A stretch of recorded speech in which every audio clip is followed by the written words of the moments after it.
Episode 17. Here we go. Today we are talking about when or how or if you've turned your hobby, this is good intro, good strong intro, turning your hobby into a business. We could use some alliteration in that. Go on.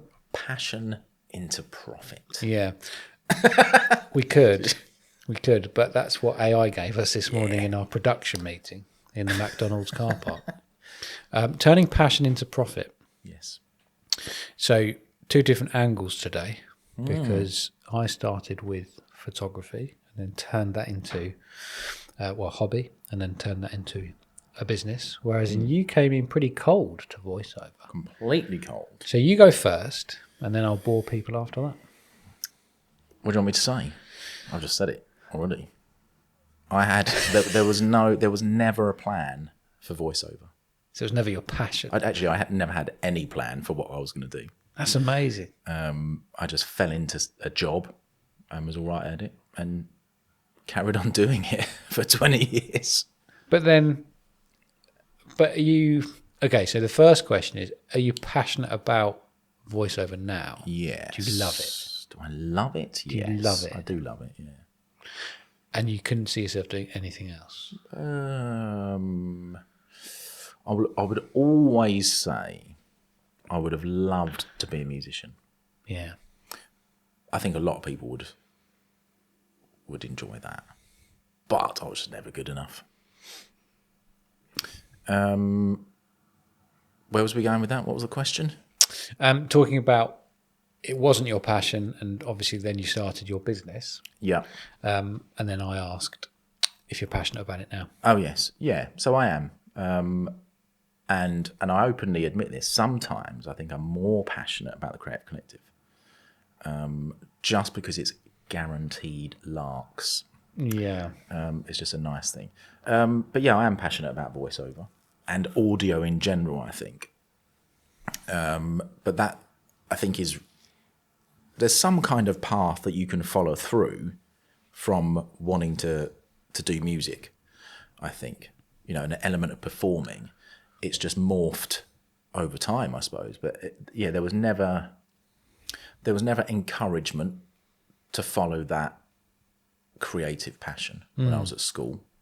I was told that I had the ability, the timing, rhythm, could hear a tune, hold a tune, all that sort of stuff. So I had the potential to do music, but there was no, why don't you carry on doing music? It was leave school and get a job, or leave school, go to university and get a better job.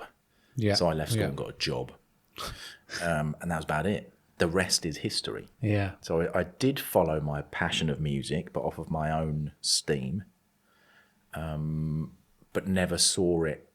There was always a dream of being, a musician, but I'd never thought it would happen.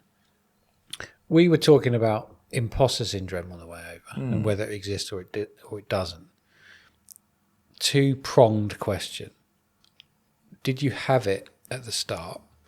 And if you did, or if you still have it now, is it because your identity isn't... Because voiceover came quite late, it can feel that you're sort of just winging it because it's not something that you were born to do, or like this innate talent or anything like that. Whereas I think that if you've take music as an example. Just say you've played music since you were 6 years old, and ever since you could remember, that was all you were going to do. And then you start getting jobs in the music industry. I don't think there's very much chance of having imposter syndrome there, because you've just lived it and it's your identity. Whereas if you come into something late and maybe you've had a whole career before, that's when I think it really does kick in, because you can be thinking, well, I don't belong here because that's not, it's not my identity, it's not my career. What's the opposite of imposter syndrome? Arrogance, probably. Yeah. So I think, to start with, when I first started getting in bands, I was the opposite of imposter syndrome. I thought I was the mutts. Yeah. But that's because you had all that experience. I didn't. I started playing guitar when I was 18. And probably in my first band, 19, maybe? Yeah. 18 or 19. So I had no experience, no skill, very little skill, but still thought, yeah, this is it. I'm the man. Okay. I'm the late teen. Yeah. So there was an element of that. But in terms of coming into voiceover, like, yeah, I had no idea what I was doing, which obviously helped the imposter syndrome manifest strongly. But even when I did, started training and whatever, I think there was always an element of, and especially when talking to other VOs that I know, where as far back as they can remember, they were doing voices, copying cartoon characters, impressions and all this. Oh yeah, I've always wanted to do this. And now I am living my dream, sort of thing. It made me feel like, oh, I don't know anything about any other voiceover artists. Yeah. Should I start researching these historical? And I have looked into it, but also it's not that I'm not interested in that side of things, but I'm forging my own path, I guess.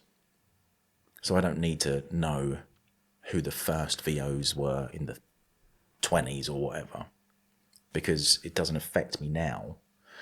But I think, the thing that made me feel more like an imposter was the knowledge of other voice actors of the scene. Okay. Yeah, it's funny you should talk about other people's opinions, and maybe if they're sort of more passionate about the whole industry. You get that a lot in sort of filmmaking or videography. You get some videographers who know the whole history of cinema. They know the directors of every single indie film. And by listening to that, you think, oh, well, that means that I'm not as good as them at what I do because I don't have that knowledge. But I don't think it comes down to that. I think it comes down to because it's a very different skill set, isn't it? Just running a successful business to actually just knowing lots of stuff about the film industry or knowing all the the language or the technical things, because there's been countless people that have been to, say, university to do film school or visual arts, and they really struggle at business because it's completely different, isn't it?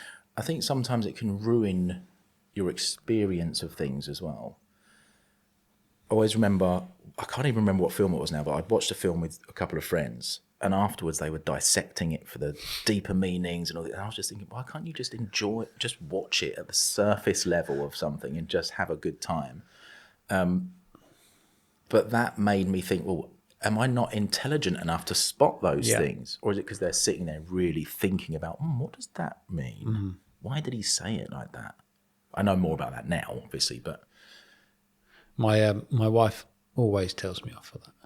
Like she's exactly like you in terms of she watches a film, she either likes it or she doesn't, and she absolutely loves it. She just loves being involved and not thinking too much about it. But then she's got me going, oh, what a lovely shot was. Oh, I like what they've done with the lighting there. Well, that was a lovely bit. Do you know why you posed like that? That means that's a symbolism. Yeah, exactly. It's just a different way of watching, but you can't turn it off. It's an affliction, isn't it? It's a curse. I can't listen to the radio anymore without hearing noises all the time. And as soon as you hear it, that's it. Game over. Game over.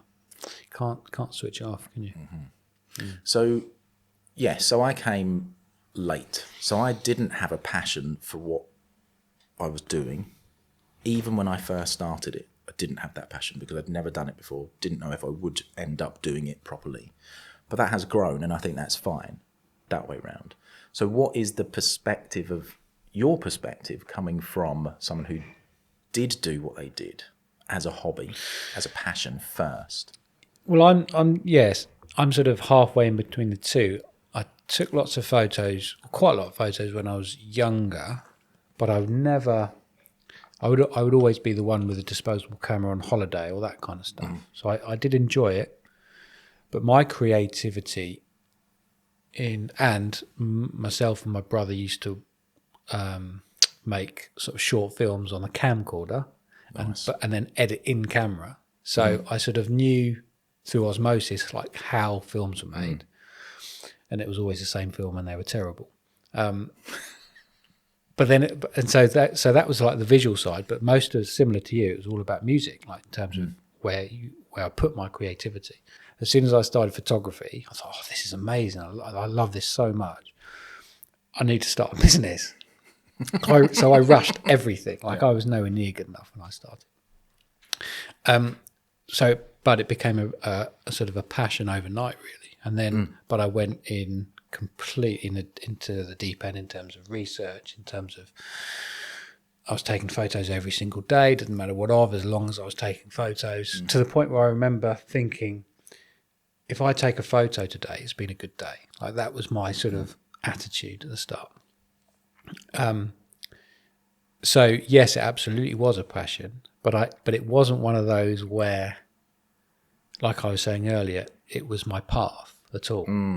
It sort of came late, and I kind of stumbled upon it because, linking back to the music, I'd been at the music scene for ages, but missed it. I thought, well, what's a sort of a way back in? I didn't really want to get into another band because I didn't have the time commitment. Oh, maybe I could take a few photos at gigs. Did a bit of research, spoke to a photographer friend, and then I got the photo. Got a camera, and then it snowballed from there. So sort of in between the two, I suppose. I've got an example. I've got a friend who is in full-time work. Every evening he would be in his workshop making knives. And I know who you're talking about. Yeah. And then every now and then he would go and do a knife show and sell some knives. But he takes orders for knives as well, like bespoke knives for people. Now, I've always said to him, why don't you try and make that a business sort of thing? He said, well, I don't want to ruin that. I'm scared of it becoming, just work rather than something that I love doing and make a bit of money from. So end of last year, he got made redundant from this job, and was out of work for a couple of months, I think. As soon as he was at home, he was in his workshop. I think he said he was doing 9 till 5, just making knives, solidly making knives. So for a couple of months, as a equivalent of a job, and then he got another job doing what he was doing before, and hasn't touched knife making since because he was doing it constantly for those 2 months. And I think that sort of showed we was talking about it the other day, and he said he just felt like there was no sort of spark left in terms of not the novelty, but like that creative outlet, because he just did it so much. And I think that might hint towards, if he did do it every single day, he'd just lose the love and the fun. Yeah. So there is the risk of that as well. Yeah, massively. I mean, that's huge in photography, huge in sort of videography, is the moment you think, well, I'm doing this for 40, 50 hours a week. Why in my spare time would I want to do more of it? But yet people do it as a hobby. So there's always that risk, definitely. Because if you've got a hobby that you love, that's the thing you look forward to every single week, isn't it? Or however much you do it. As soon as that flips, you think, oh, okay, I've got to do this now. So that's interesting with your knife making buddy. We're getting on. Okay, so conclusions then. Conclusions. It's okay to not have a passion to start with in something, because you might have just never considered it, which I hadn't. Yeah, I think it's absolutely. Yeah, I think that it's. You can be passionate about different types of things in your business. You can absolutely love, if you're in videography, you can love the editing more than the shooting, or the shooting more than the, that's absolutely fine. It's whatever makes you happy. It's whatever makes you content in your business, I suppose. Yeah. Okay. Just going to surprise you with something now. Okay. Here we go. I have brought along. I'm going to get this one right. Again, you just broke the secret then already. The ruse that we haven't done this before. Who knows you best? You're going to answer a question about me. Okay. Favourite takeaway? To see how well you know me. Yeah, we've done that one. Put that one at the bottom. So it's just the very next one. Oh no, it's a food related one again. Would I find it harder to live without a mirror, fluffy blankets, or board games? Well, I've never known you to play board games. You probably do with your sons. A fluffy blanket. I've never heard you reference that. Never seen me with a Never fluffy seen blanket. never seen you, or you haven't referenced that. So I would say a mirror. But on the other side, you do really value spending time with your sons, and if board games are part of that, I'm going to go with mirror. Correct. Yes, he is vain. That's 1-1 then. 1-1. Love this.